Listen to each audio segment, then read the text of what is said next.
Picture this. A family gathering. The kind where everyone's supposed to feel safe. There's laughter everywhere. Music playing. Food on every table. And then my brother, my own blood, stands up in front of everyone and points his finger directly at me. "She's a liar," he says. Just like that. Loud enough for everyone to hear. "She's been living off this family for years. Taking. Never building anything on her own. Always needing someone else to carry her." I let it hang there. That accusation. I don't move. I don't defend myself. I don't interrupt. Because I already knew this would happen. See, people who lie the loudest? They depend on your silence to survive. They need you to stay quiet, so their version becomes the truth. But here's the thing. One question ended the laughter. Just one. And what it exposed in that room forced him to come back later. On his knees. Begging. If you've ever been misjudged by the people who should have protected you, stay with me. And if stories like this matter to you, if they feel real, don't watch silently. Subscribe. Because what comes next you won't want to miss. Let me take you back to how it really started. This wasn't just any gathering. This was one of those big American-style family events. You know the kind. String lights hanging between trees. Long tables covered with too much food. Relatives I hadn't seen in years suddenly acting like we were close. Like time hadn't created distance. Like we were still connected. My brother? He's always been good at working a room. Charismatic. Funny. The kind of person who can turn any moment into entertainment. And that night, he decided I would be the entertainment. He starts casually. A joke here. A comment there. About how I'm always figuring things out. About how I've been trying to find my way for so long. The room laughs because they think it's harmless. Brotherly teasing. Family banter. But then he turns. The tone shifts. He looks right at me and says I've been coasting. That I've never actually built anything real. That everything I have came from someone else's work. From family support. From handouts I never earned. He twists my silence into proof. My privacy into guilt. He makes every person in that room feel comfortable laughing at me. And they do. They laugh. Because he gave them permission. You want to know what hurt the most? It wasn't his words. Words are just air. What destroyed me was who stayed quiet. My parents. Right there. Eyes on their plates. My aunts. My cousins. People who knew better. People who knew the truth. Every single one of them dropped their eyes. Not one person stepped in. Not one person said, "Wait, that's not fair." Not one person asked him to stop. I felt my chest tighten. My throat close. That specific kind of shame that only comes when you're being humiliated in public and there's no escape. When every second stretches and you can feel everyone's eyes on you, waiting to see if you'll break. I didn't scream. I didn't cry. I didn't defend myself. Because I knew that anything I said would only feed the lie. Any defense would sound desperate. Any explanation would sound like excuses. So I stood up, quietly, and I walked to the bathroom. I locked the door behind me. I stood in front of that mirror with my hands gripping the sink, breathing shallow, trying not to fall apart. And in that moment, I remembered something someone told me once. Someone who's gone now. Someone who understood how cruelty works. They said, patience is power. Let truth surface on its own. Don't force it. Don't rush it. Just wait. That's when I made a vow. Right there. In that bathroom. With tears I refused to let fall. I would never explain myself to these people again. Never. Here's what my brother didn't understand. The story he told that night, the one about me being dependent, about me taking from the family, it only worked because I had already stepped back. Years earlier. I left something behind. Something important. Something tied to money, to trust, to family business that no one talks about openly. And I chose to leave quietly. No announcements. No drama. I just stepped away. I chose privacy over praise. I chose silence over validation. And I let the rumors grow. I let people assume whatever they wanted. Because correcting them would have meant exposing things that weren't mine to expose. While I was gone, stories filled the space I left. People made assumptions. They needed an explanation for my absence, so they created one. And my brother? He fed those stories. He shaped them. He made himself look generous and me look weak. But there was a reason I never corrected him. A reason I let him believe his own version. And you're about to understand why. Stories like this happen quietly every day. People rewrite history to suit themselves. They erase your contributions and amplify your mistakes. Subscribe so you don't miss how they unfold, how they unravel. While my brother was telling stories about me, I was building something real. Alone, in complete silence, with no family applause, no encouragement, no safety net to catch me if I fell. You want to know what that looked like? Let me paint you the picture nobody saw. Long nights staring at screens until my eyes burned. 3 a.m. research sessions, trying to understand financial structures I'd never been taught. Learning accounting principles, legal frameworks, business strategies. Things I didn't even know I'd need to know. Things nobody in my family prepared me for because they assumed I'd always be dependent. I made mistakes. God, I made expensive mistakes. Mistakes that cost me money I couldn't afford to lose. Money I'd scraped together from jobs my family would have considered beneath them. Every failure felt like proof they were right about me. Every setback felt like confirmation that I was foolish for even trying. Doors closed in my face constantly. Over and over and over. Because I didn't have the right connections. I didn't have the prestigious degree. I didn't have the influential last name to drop in conversations. I didn't have anyone opening doors for me or making calls on my behalf. People doubted my competence to my face. They didn't even try to hide it. They'd look at me across conference tables like I was pretending. Like I was a child playing dress-up in someone else's clothes. Like I didn't belong in rooms where real decisions got made. Where real money moved. Where real power lived. I remember one meeting specifically. A potential client looked me up and down and asked, "How old are you, sweetheart?" Like my age determined my worth. Like my competence was automatically questionable because I didn't fit his picture of what success looked like. I smiled, answered his questions, proved my knowledge.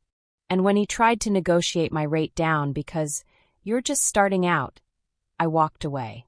Because I knew my value even when nobody else did. Even when my bank account was screaming at me to take any money I could get. The financial strain was constant. Suffocating. Brutal in ways that kept me awake at night with my chest tight and my mind racing. There were months I didn't know if I'd make rent. Months I chose between buying groceries and paying for a professional certification. Between eating well and investing in opportunities that might lead nowhere. I wore the same 3 outfits to meetings, rotating them carefully, hoping nobody noticed. I skipped meals because the networking lunch was more important than the dinner I couldn't afford anyway. I canceled plans with friends, the few I had left, because I couldn't admit I was broke. Because admitting it felt like admitting failure. I fell asleep exhausted every night, my body aching from tension I couldn't release. And I woke up terrified every morning, my first thought always, what if they were right? What if I can't do this? What if I'm just proving them correct by failing slowly in private? The isolation was suffocating. Because I couldn't tell my family what I was doing. Couldn't ask for advice or support. Couldn't share the small wins or cry about the losses. Because going back to them meant admitting defeat. Meant validating every cruel thing they believed about me. But then something shifted. Imperceptible at first. Small. So small I almost didn't notice. One win. One real, earned, undeniable win that proved I wasn't wrong about myself. That I wasn't delusional. That I wasn't wasting my time chasing impossible dreams. A client said yes. Not because of connections. Not because someone vouched for me. But because my work was good. Because I'd earned it. Because I was competent and professional and worth what I charged. I remember sitting in my car after that meeting and just breathing. Just letting the weight lift for one moment. Letting myself feel something other than fear and doubt. And then another win came. And another. Small at first. Then bigger. Momentum built slowly like water wearing down stone. The work compounded. Skills stacked on skills. One opportunity led to another. Networks formed organically. My reputation started preceding me instead of my family's doubts. Independence became real. Not theoretical. Not aspirational. Real. I could pay rent without panic. I could invest in my business without choosing between survival and growth. I could walk into meetings knowing I belonged there. I stopped attending family gatherings. Deliberately. Intentionally. Stopped explaining my absences. Stopped offering excuses or apologies. Let the distance grow like a protective barrier between their judgment and my fragile, growing confidence. Because I didn't need their approval anymore. I didn't need their validation.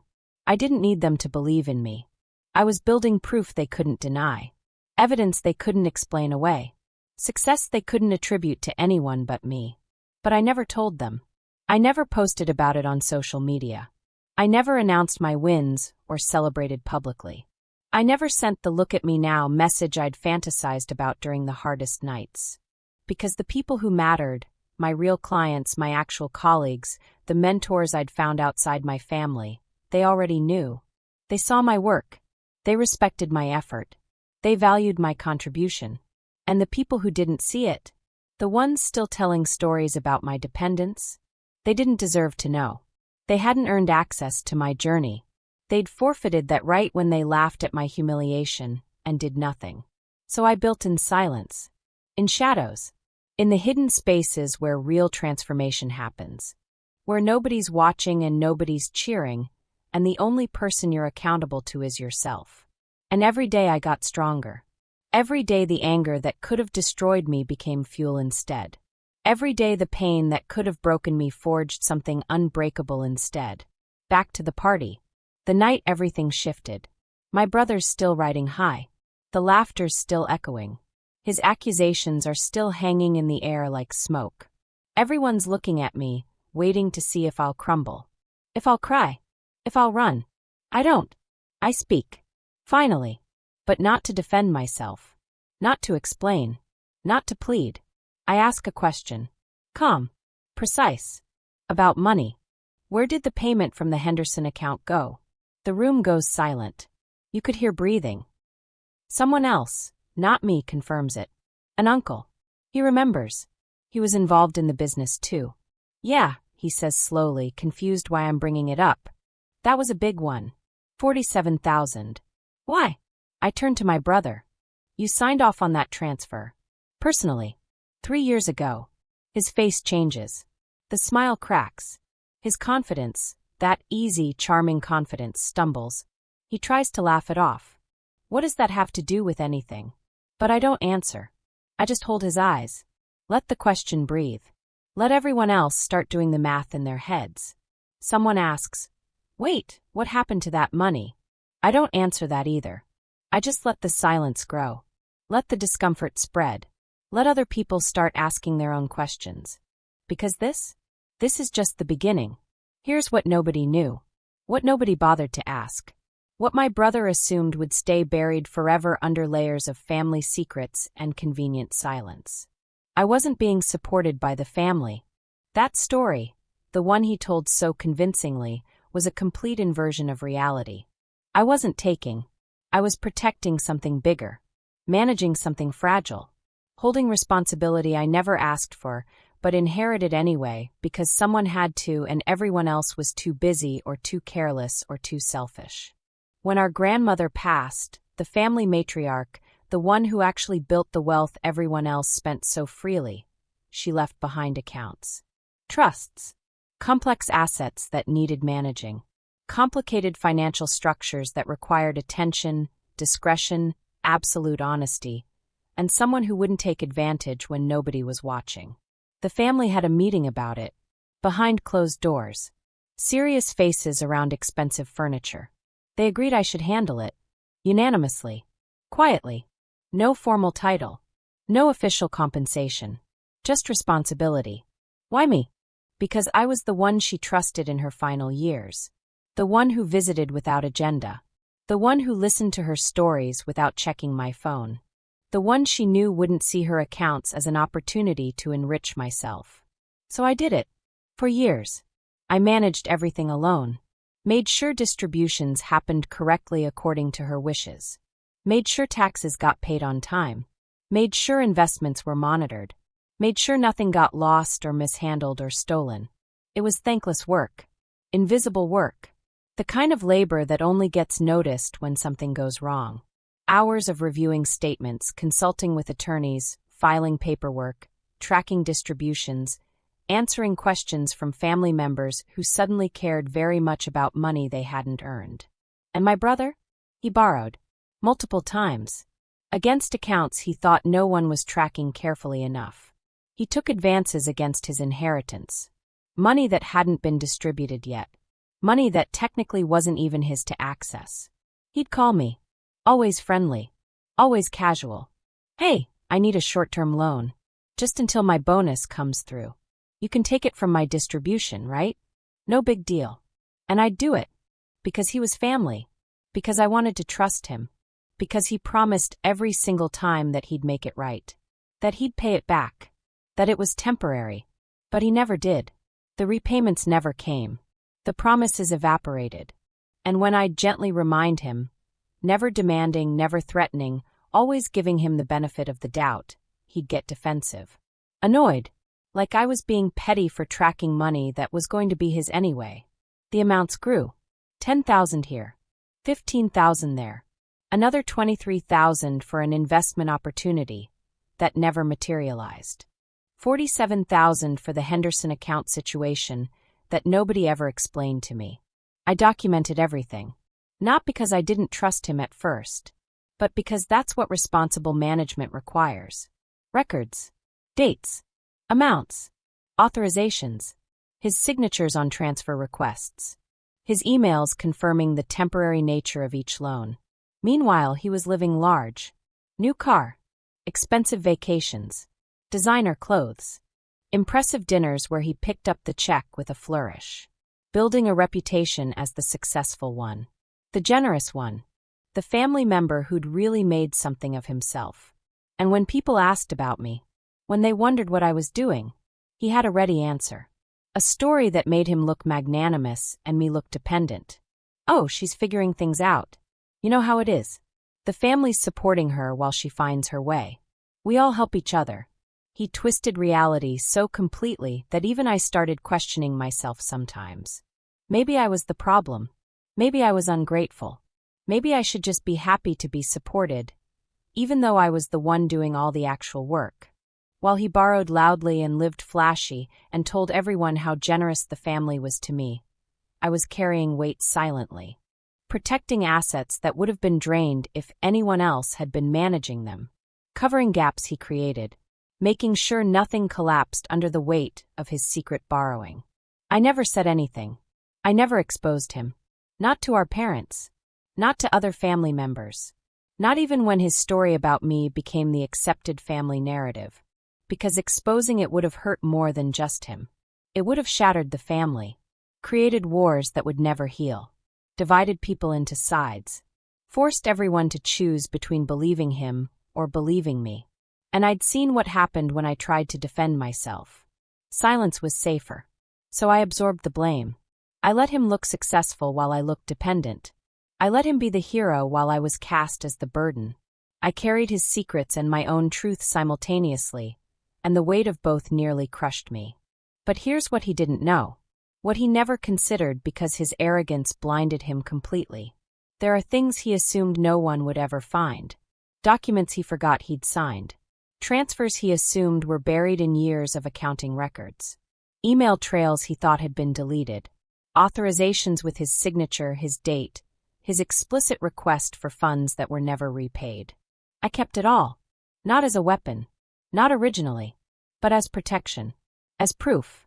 As evidence that if anyone ever questioned my management, I could show exactly where every dollar went. Including the ones that went to him. I didn't accuse him that night at the party. I didn't need to. I didn't stand up and announce his debts or wave documents in his face, or humiliate him the way he'd humiliated me. I just asked one question. One specific, precise question about one account. And let the implication breathe. Let people start connecting dots on their own. Let the questions multiply in the silence like cracks spreading through glass. Someone else confirmed it. Not me. That was crucial. My uncle, who'd been peripherally involved in some of the family business, remembered the Henderson account. remembered it was significant, remembered my brother had handled it. And in that moment, watching my brother's face change, watching his confidence crack, watching the room's energy shift from laughter at my expense to confusion about his, I felt something I hadn't felt in years. Power. Not the aggressive, dominating kind. Not revenge. Just the simple, profound power of truth, finally finding air after being suffocated for so long. And that's when everything spiraled. Fast. Inevitable. Like watching a building collapse in slow motion once the foundation finally gives way. Time passed. Weeks. Then months. My brother's life began to unravel. Not because of anything I did, but because lies are expensive to maintain. And he'd built his entire life on stories that required me to stay small. Financial pressure started mounting. Business deals that depended on his reputation began falling through. People who'd believed his version started asking harder questions. Cracks appeared in the foundation. Then the message arrived. Late at night. A text. Not an apology. Not an acknowledgement. A request. We need to talk. Please. I didn't respond immediately. I let him sit with it. Let him wonder if I'd even reply. When I finally agreed to meet, I chose the location carefully. Not his office. Not a family space. Not anywhere neutral. My space. Where I work now. Where I'd built something real. If you think this ends here, don't blink. Subscribe. Because this part matters more than anything that came before. He walks into my office. My actual office. Glass walls. Professional space. People around who treat me with respect. With authority. He doesn't recognize it at first. He's too focused on what he needs. But then it registers. Slowly. The way I'm dressed. The way I carry myself. The way the person at the desk outside called me by my professional title. The realization hits him like cold water. This isn't temporary. This isn't luck. This is real. I don't make him comfortable. I don't soften it. I let him sit across from me in that expensive chair and feel the full weight of what he missed. What he dismissed. What he mocked. Then I recite it back to him. Calmly. Factually.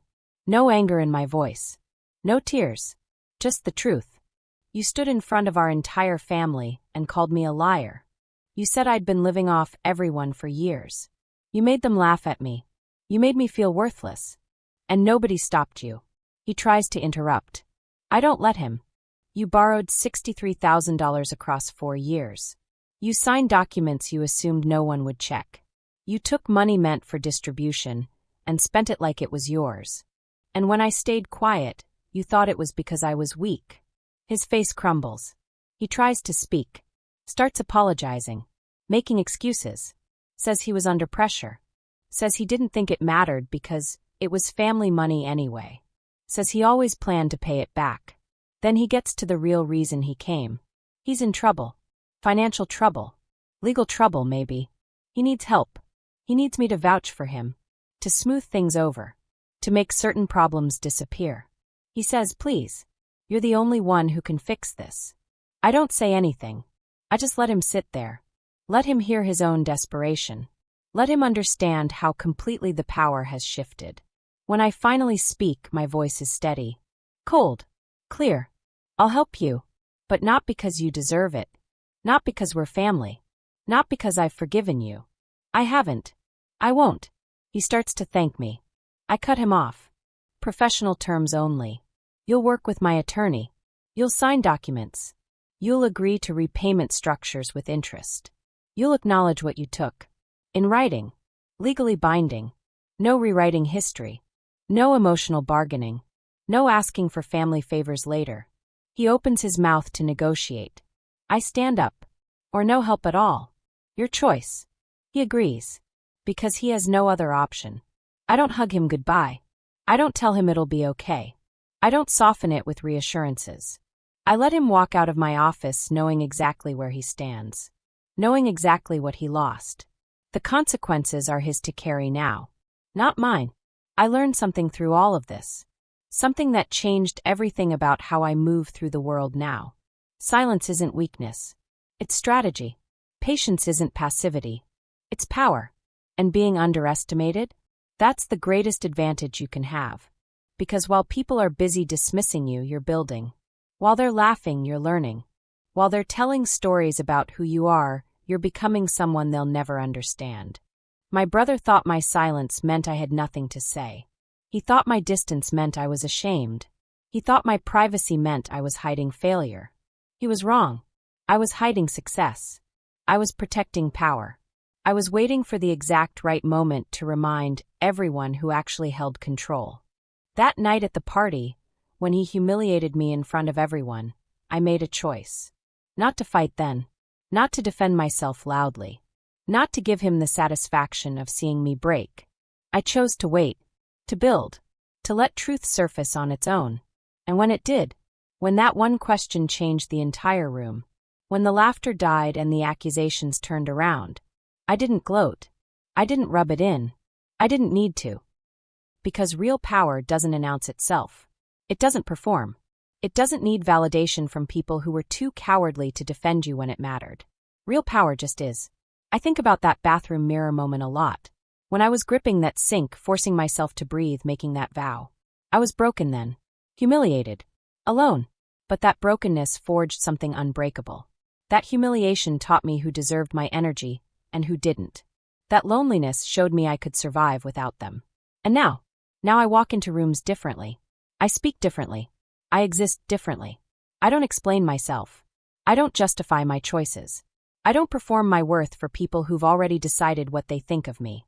I just build. Quietly. Consistently. Without permission. Without applause. And when people finally see what I've built, when they realize what they missed while they were busy underestimating me, I don't need their apologies. I don't need their recognition. I already know who I am. I already proved it to the only person who mattered. Myself.